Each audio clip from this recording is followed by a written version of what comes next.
Okay, so good afternoon, students. Welcome back. Good afternoon, sir. Okay, Good so afternoon, sir. any question or any query from the previous class or any discussion that you want?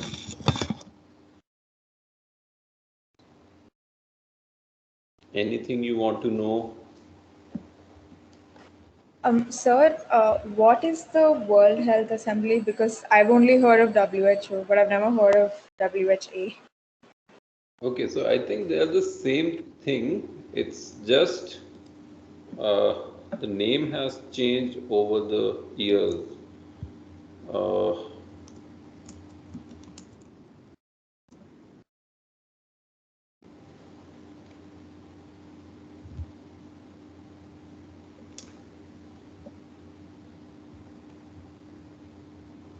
Okay, so World Health Assembly is the forum through which the World Health Organization is governed, right?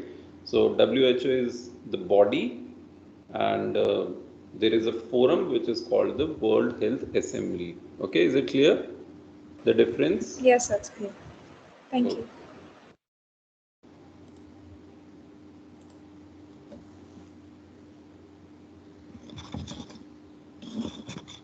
Okay, any other question?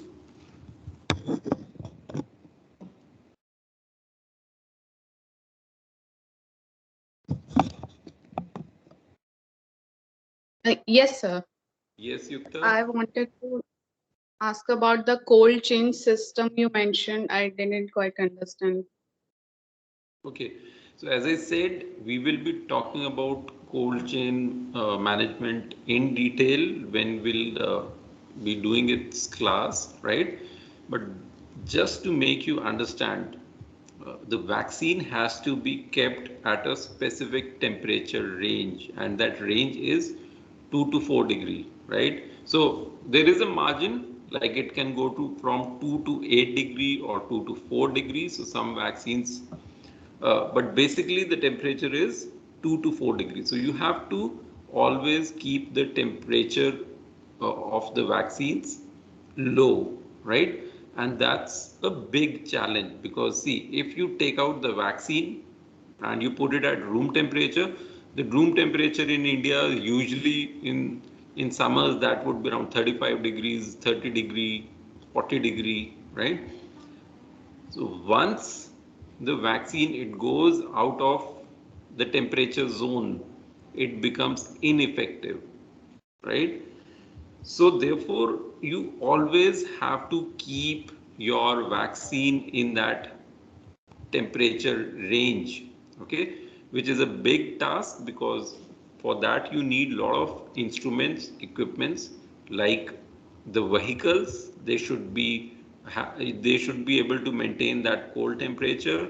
There should be refrigerators which you always need to maintain that temperature, right? You need to have the vaccine cold chain boxes, okay, which I'm sure you have seen the blue boxes which those Anganwadi workers carry, right? That is basically cold chain maintenance or the vaccine cold chain, right? So Yukta, I don't know how much you have understood, but we will be talking about it in much more details when we come to the class of cold chain. Okay? Okay, sir. Thank you. Yes. Any other question? Okay, so now we were just talking about polio eradication, and I'll show you a small video on polio eradication. It's a WHO video, therefore I wanted to show it to you. Uh, uh, I'll just uh, share the screen, just 2 minutes.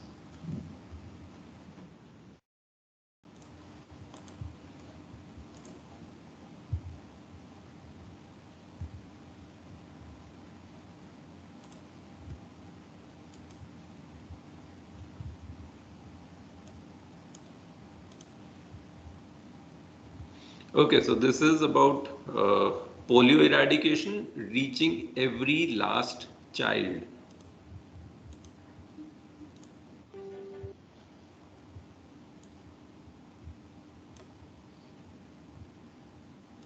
Every child deserves to live a life free from polio. No matter who they are, no matter where they are born. Many barriers can stand between a child and a vaccine. Challenging terrain and weather, rumors about vaccine safety, weak health services, conflict and insecurity. Alongside the partners of the Global Polio Eradication Initiative, the World Health Organization ensures that all families can access polio vaccines by developing strategies to reach every single child. In every vulnerable country, the World Health Organization works with governments to help make sure polio eradication operations are planned and implemented properly so that no child is missed. Frontline health workers are the heroes of polio eradication. To ensure equitable access to polio vaccines, they climb mountainsides, trek across deserts, brave long journeys and even insecurity to deliver 2 drops of vaccine to each child multiple times. By developing targeted strategies to reach every last child, previously missed children in the most at-risk areas are now getting vaccinated. This is resulting in higher and higher immunization coverage rates. Detailed plans of every city street, village, and remote settlement help vaccinators know how many children they should find behind every door that they knock upon. The World Health Organization helps identify vaccinators from within communities themselves. By training local women and men who are trusted by their neighbors and who can deliver the vaccine themselves, immunity can be rapidly built up even in villages where public services are weak. By finding and working with local community influencers and religious and traditional leaders, the World Health Organization, UNICEF, and Rotary enhance community acceptance and ownership of polio eradication efforts. Innovative strategies help to deliver vaccines even in remote or conflict-affected areas. By maintaining program neutrality and engaging local communities, experts negotiate access to conflict zones and carry out rapid vaccination campaigns when security allows. Strategies to reach children on the move are also taking the program much closer to eradication. Millions of children are vaccinated at permanent transit points as they move in and out of insecure areas with their families. Special teams work to trace the movement of nomadic families so that children can receive multiple doses of polio vaccine no matter where they are. In some countries, polio campaigns even offer vaccination to cattle for veterinary diseases to encourage nomadic people to attend. Thanks to all of these incredible efforts by people all over the world, we can stop this disease once and for all and make sure that no child is left behind. Find out more about the global drive to eradicate polio. Okay, so students, you just saw, like for polio eradication, what is required, that every child should get that dose of polio vaccine, right? And as it showed, it's a big challenge, right? And there were a lot of points. Let me come to this. Okay, this is what it showed, that sometime it's the terrain, right? Now in India, you can imagine there is desert, there are mountains, there are a lot of different types of places where you have to reach. Okay, it's not easy to uh, access those places, right? There are rumors about the vaccines, right? Poor health infrastructure, right? And there are a lot of places in the world where there are some conflicts going on, right? So you cannot actually reach to the people there. So like just for example, the condition right in Afghanistan, right, when the Taliban has again started to dominate. So they will not allow the vaccinators or these health workers to get into that community, right? So it becomes difficult to vaccinate each and every uh, person, and therefore a lot of different strategies have to be made. And the WHO team also gets involved with the governments where the government need help. Okay, and they the people, they go there and uh, help their people, right? Because it has to be driven by the people of that country, but WHO, it gives the support, right? So you can see, like, they go to different countries, they study the area there, right? How many houses, how many children, how to get hold of them. And you see this picture, you can see this is the vaccine box, right? That we are talking about. This box contains the vaccines and it also contains the ice cubes, right? The ice is kept in these boxes so that the temperature is maintained at 2 to 4 degrees Celsius, right? And you can see these workers, they have to reach every site, right? So you can see all these people are carrying this box which contains the vaccines, right?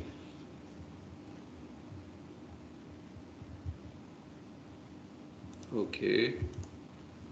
And here, as you know, uh, this is like the people from the Department of Public Health. So they actually know these areas. They know how much is the population density there, how many children below the age of 5 are there in that community. So those people, along with the vaccinators, they go to each and every household to give vaccines to the people. Okay. And usually the strategy is that the local people are involved, right?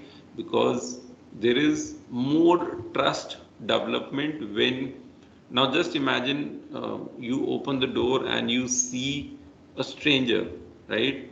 And just imagine a door when you see that your neighbor, a person from your neighbor has neighborhood is there, right? So you'll have more uh, trust when you see a person from your own community, right, as compared to if a foreigner is standing at your door, right?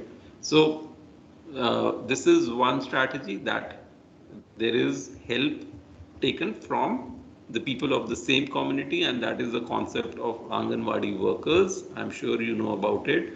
So uh, the Anganwadi workers, they are from the same village where they are doing all these activities, right? So most of the people in the village or in that community know that person, and there is a trust on that person. Okay.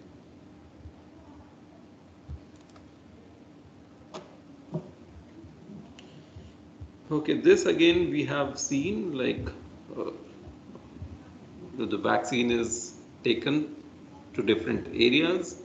It's a big challenge. Another problem, if you remember, we saw was that there are a lot of people who are traveling, right?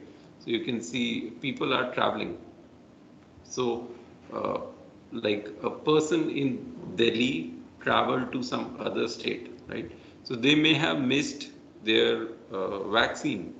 Okay, so we need to find such peoples, and therefore at the transit points, at the bus stands, railway station, uh, there were people who were carrying those vaccines, the polio vaccines, and if they find a child at the railway station, bus stand, or any other such place, they will give the vaccine drops to that child.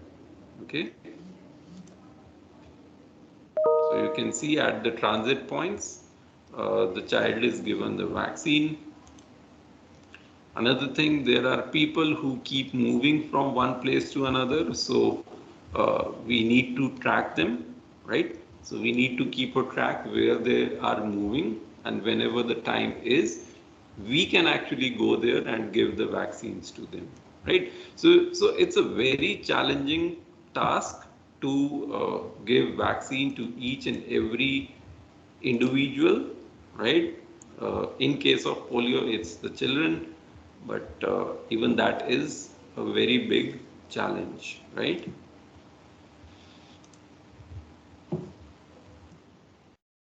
Okay, any question on this?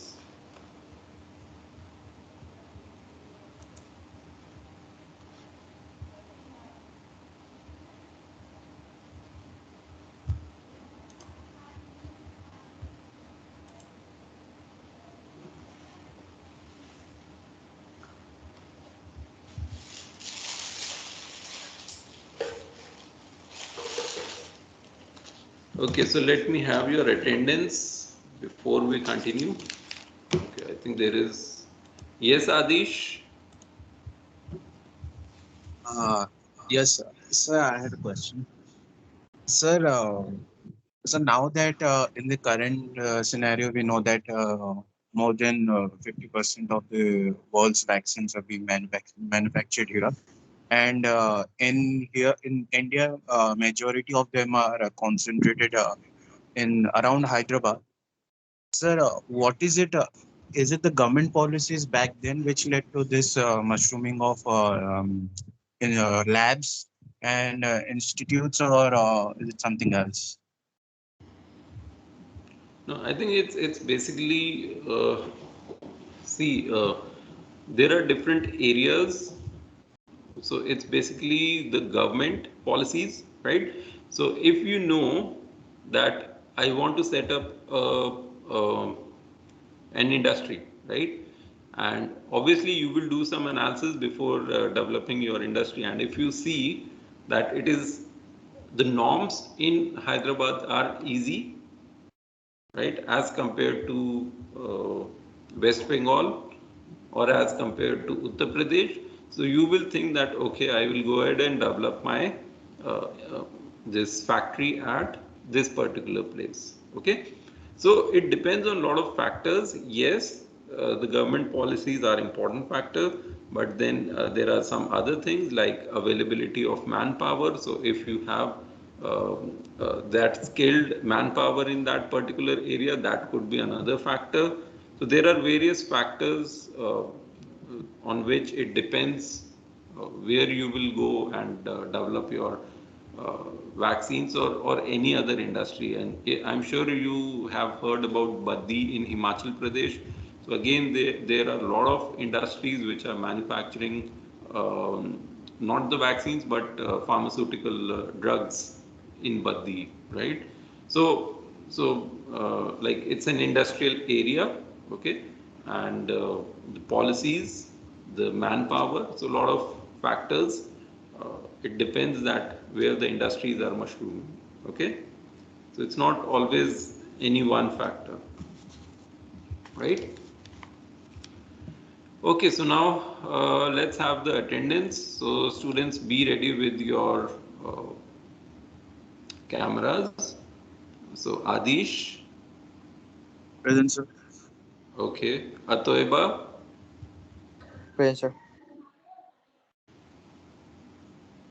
okay, Ayushi, Present, sir. Sam, Present, sir. okay, Devanshi, Present, sir. Ishita, Present, sir. Janvi, Present, sir. Kshitij, Present, sir. Manaswini, Present, sir. Namrita, Present, sir. Nandini, Present, sir. Okay. Nehal, Present, sir. Rupal, Present, sir. Sahiba, Present, sir. Sahiba, you are not visible.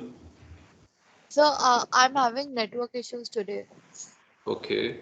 Sanjana, Present, sir.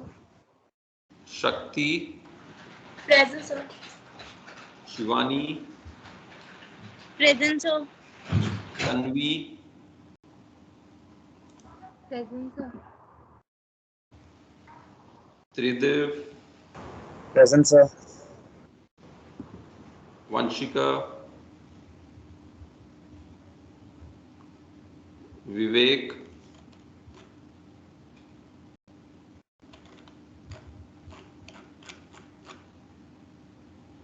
Present, sir. okay, Yukta, Present, sir. Yuvraj, Present, sir. Yuvraj, you are not visible.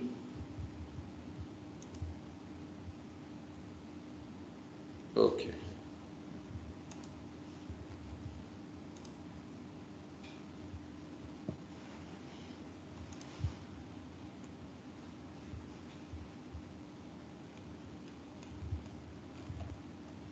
Okay, students, so let me again come to the point of polio eradication. So we have seen the success of polio eradication.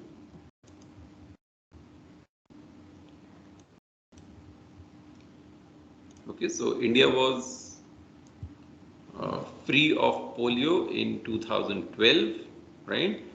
And with this, uh, additional national efforts were required. Okay, so yes, we were successful in eliminating or in eradication of polio, but still there were a lot of other vaccine preventable diseases. Okay, so therefore we needed some more efforts to improve the vaccination coverage. Okay, so additional national efforts were required to improve the vaccination coverage, and for that there was launch of various programs like immunization strengthening projects. Okay, so these programs were organized at different places where the coverage was low, right? Urban measles campaigns, border district cluster strategies, right? So obviously you can understand it's difficult in the border regions to vaccinate everyone because the vaccinators, they are not comfortable going there. I don't know. I saw a picture a few days back when um, this COVID vaccines, they were to be given to people in the border areas. So there were like the security personals uh, behind those people who were carrying the vaccines, right? So some extra efforts are required in these border districts, right? So a strategy was developed for that, and then immunization weeks were organized in low performing districts. Again, that is very important because see what happens, there will be a lot of areas, like if you go to village, you will see that there is a day of vaccination, right? So what happens uh, in those Anganwadi centers or the primary health centers, vaccine is available on that particular day, right? So uh, maybe a lot of people will not reach on that particular day because they may have some work or the mother is going for some work. So there can be a lot of factors. So in those areas, immunization week were organized so that the vaccine is there for the whole week, and whenever a person is getting time, they can go there and get vaccinated. And of course, there are a lot of other things like um uh, awareness that uh, vaccination is being organized at that particular health center or Anganwadi. So how that is disseminated, so that is another story. Will not get into it because that comes under the part of public health awareness programs. So obviously those efforts were required, and a lot of additional efforts were done to improve the vaccination coverage. Okay, and at that time there were many other developments like formation of National Technical Advisory Group on Immunization. So it was a advisory group, technical advisory group. So they were giving they were analyzing the immunization status, and they were advising on how the coverage can be improved.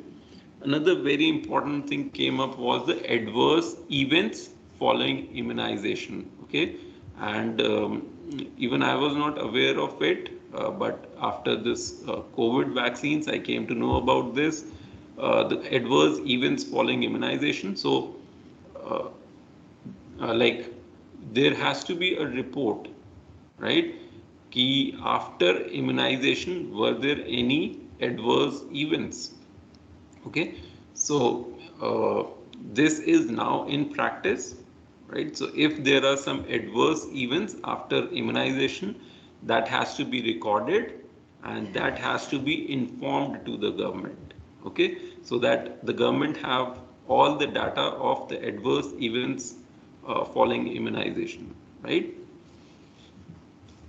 Even if you talk about COVID, I think uh, the Bharat Biotech, they have on their website. So if you have any adverse event following COVID immunization from their vaccine, you can go to their website and you can inform that. You can just mail it to them that these were the adverse effects that I had after getting this vaccine. Okay. Now another thing was strengthening post-marketing surveillance, but another more important thing was use of auto-disable syringes. Okay, the syringes that we see today, the disposable syringes, we simply call them, right? And because of that, over a period of time, the glass syringes were phased out. So I don't know if you have ever seen those glass syringes. They look the same, but they are made up of glass. And earlier what used to happen, that the same glass syringe was used for all the patients, right? वो glass syringe ली और उसी में बार बार vaccine डाल के we were using that. Okay, so obviously that was not good. There were chances of infection, there was chances of contamination, right? So over a period of time, these glass syringes were phased out, right? I again, I think you may not have seen those glass syringes, but in the hospitals or even in the clinics, there was a small box which had water, the boiling water, and whenever, so like it was a kind of sterilizer, so you just put these glass syringes in that, and because of the boiling water it will be sterilized, right? And it was being used again and again. But from 2005 2006 onwards, these auto disable syringes were used, right? And they were disposable, so they were just used once and then they are disposed, right? Another important thing in relation to polio vaccine which came out was that procuring all vaccines with vaccine vial monitor. So if you remember when we talked about the polio vials were coming with vaccine vial monitor, right? Okay, so this is, so you can see here, this is a vaccine vial, right? And it has a monitor on it. This circle is called the vaccine vial monitor. So the government made a policy that we will buy all vaccines which have this vaccine vial monitor in it to monitor the potency of the vaccines in the field situation. Okay, now just see this vaccine. Now if this vaccine has been stored in the right temperature, right, it will tell that it can be used. So if the outside circle is dark and the inside square is light, we can use the vaccine, right? Again, in this case, you can see this is not as white as this or not as light as this, but still it is lighter than its outside circle, then it can be used. But if the color of the square is similar to the outside circle, then it cannot be used. And if the square is dark as compared to the outside circle color, then it cannot be used, right? So now this became very easy. You can just see the vial, you can just see if this vial can be used or not, right? So that will save a lot of people from getting a vaccine which has lost its potency. Okay, so now obviously you are more sure that you are giving the right vaccine or a potent vaccine which is effective. Okay, so what happens, you keep these vaccines which are having these vaccine vial monitor, if they remain in their temperature range they will be effective. But suppose तुम एक refrigerator में vaccine while रख के गए, ठीक है, और तुम्हारे जाने के बाद the light went of, okay, and when you came in the morning the light was there, so you will not come to know that the whole night there was no electricity, and because of that the vaccine temperature, okay, the temperature in the refrigerator, it may have gone up or down, and because of that the vaccine may have lost its efficacy.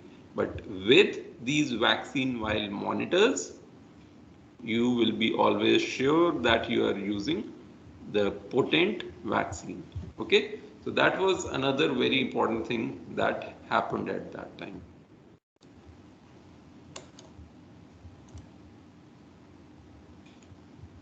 Okay, so I'll just stop here.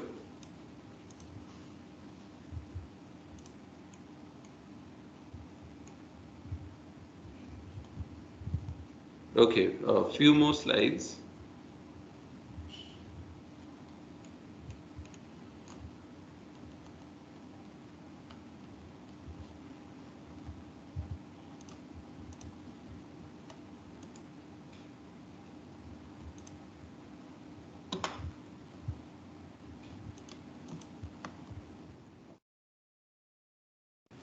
Okay, so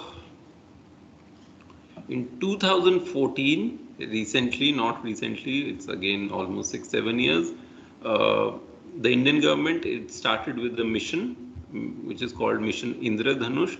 I'm sure you may have heard about it, or if you have gone to hospitals, you may have seen the posters of Mission Indradhanush. Okay, so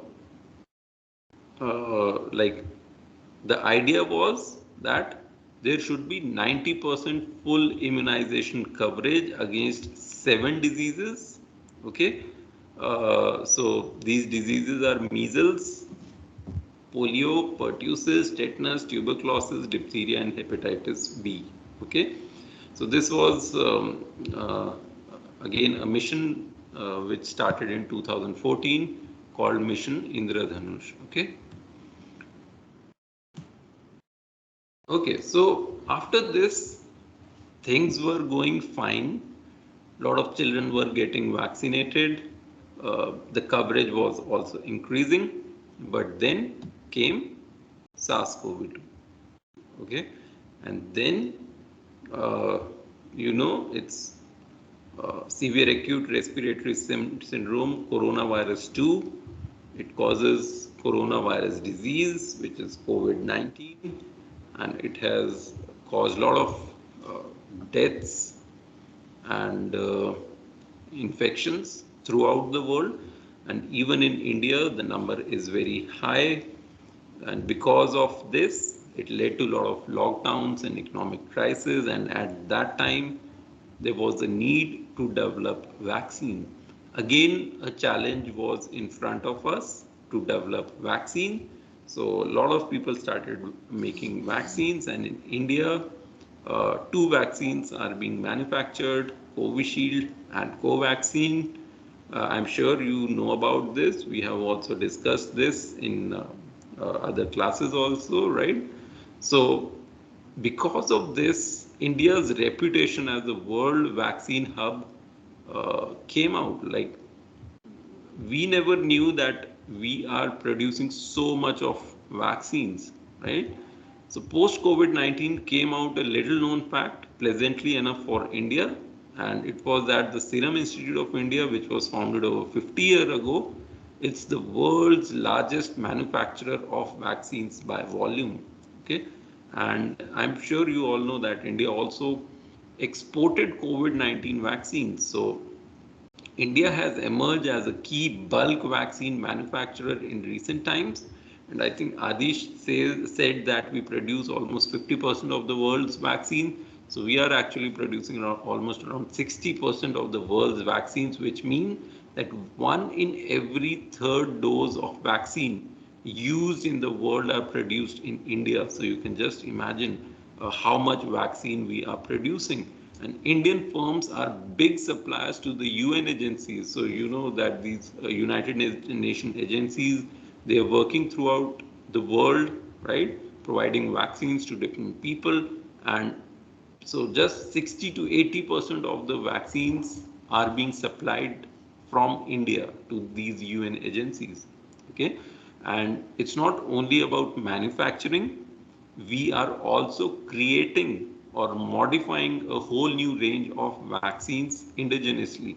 So we have been successful in making like the rotavirus vaccine. We are also, I think, in phase 3 clinical trials of dengue vaccines, right? So it's not that we are just manufacturing.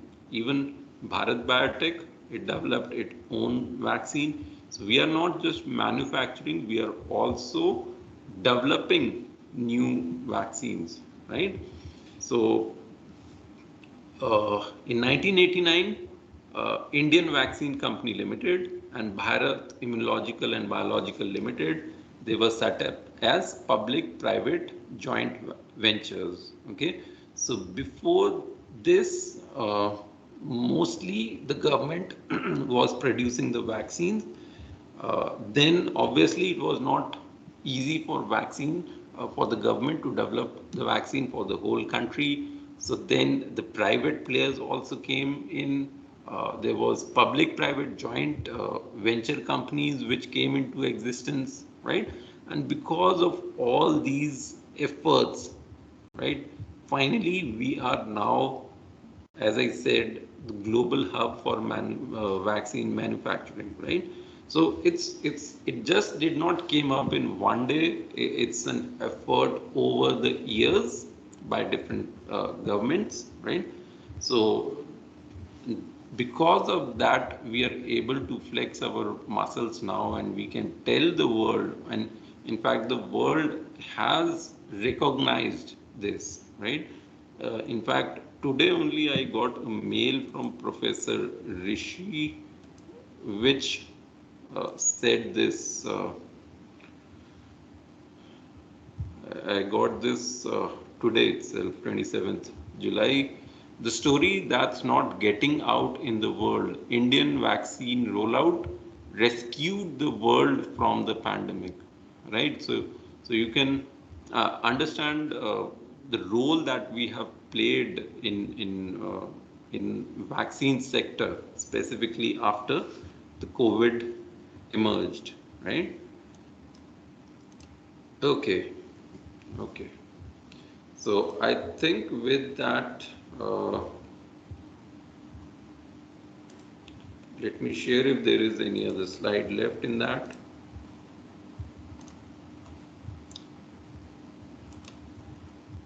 Okay. So these are some of the papers that you can always read, and I will also send you the links for these papers. So you can read these papers, you can read the full articles. There are very interesting stories here. And another thing is, because now you have seen uh, why vaccines are important, how vaccines work, right? So get vaccinated, stay protected, and so that's it from my end. So if you have any questions, you can ask, and also in the meantime, you can see the assignment and start answering it. Okay, so you just have 5-6 minutes. So just uh, start submitting your answers. I hope you can see the assignments. Sir, excuse me. Yes. Sir, in question number second, there is no option of 2014. तो उसके जो सबसे नजदीक वाला है वो लगाओ. Okay, sir.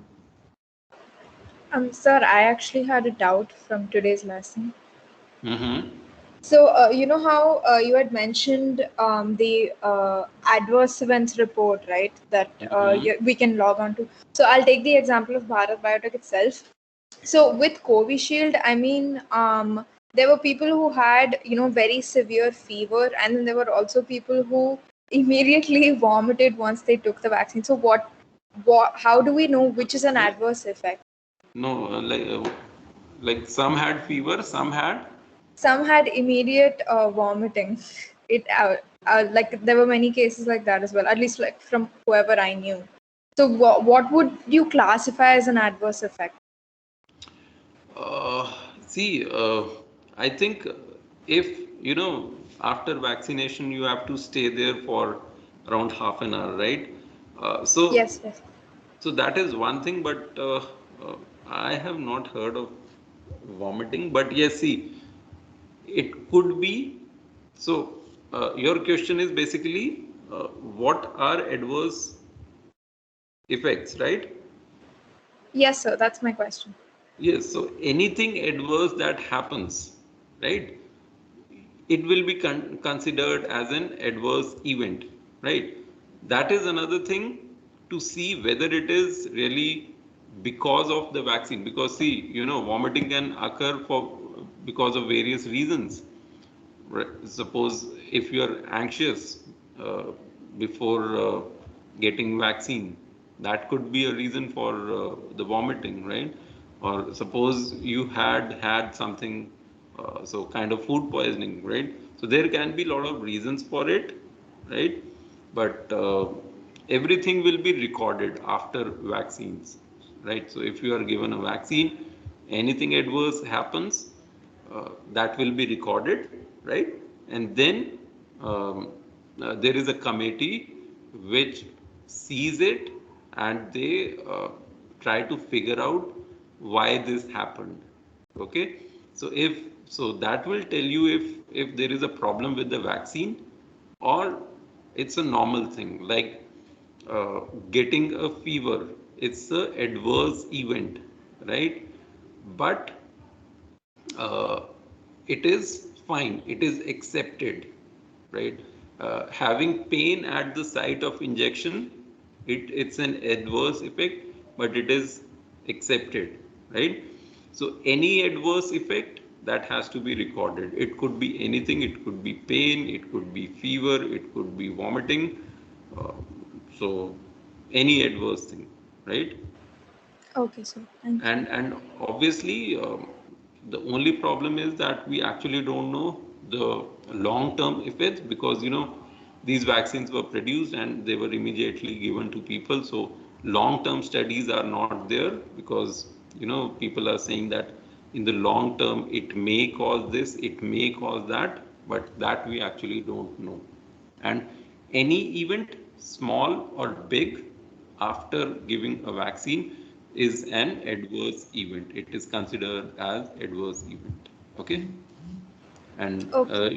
there are papers which say that suppose 20% of the people they got fever, or 50% of the people had pain at the site of injection. So from where that data is coming, that is coming from those registries which are maintained to analyze the adverse events. Okay.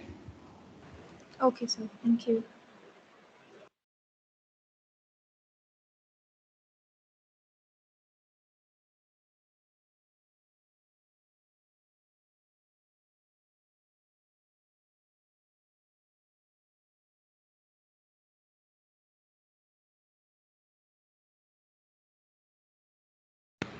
So you're not audible.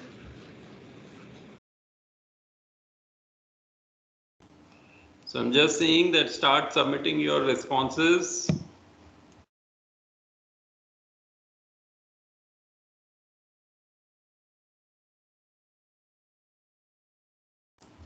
So 15 students have submitted their responses. Others do it fast. Yes, Shakti, what's your question? Sir, so when you assigned this assignment about 1 o'clock, I accidentally clicked it, so I had to guess the answers. Okay. Okay. Sorry, sir. Okay. Okay, students. Just one more minute.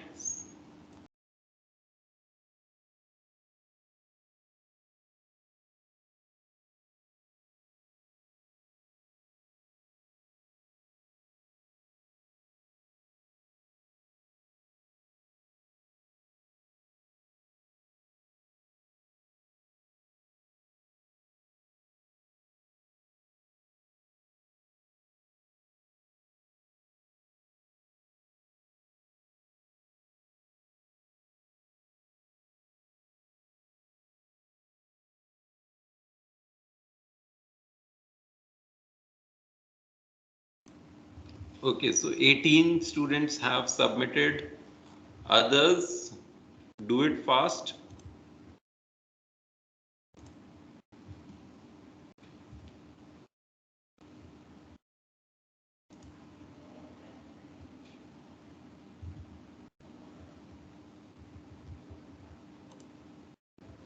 So in the meantime, if you have any question, you can ask.